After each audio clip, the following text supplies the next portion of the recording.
you told me that you help people who can't commit to meditating for longer than 2 minutes using this science-based algorithm. So tell me a little bit more about that.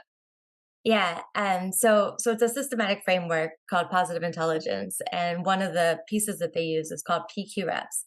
And it's kind of like if you're doing reps to strengthen your body in the gym, you're doing reps to strengthen your mind. And so we're actually just building the self-command of our mind.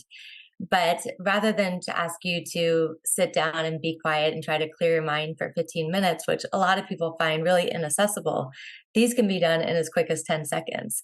And it's not just about sitting still, but it's about getting into any of your five senses. So, sight, touch, hearing, taste, smell, anything that just takes you into the present moment, into your senses for 10 seconds is enough. As they said, backed it up with science, it's enough to pause that impulse that, like, if you're in a negative thought spiral, it's enough to pause that.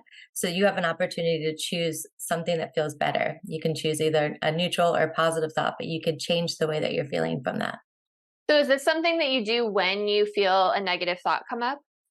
Both. So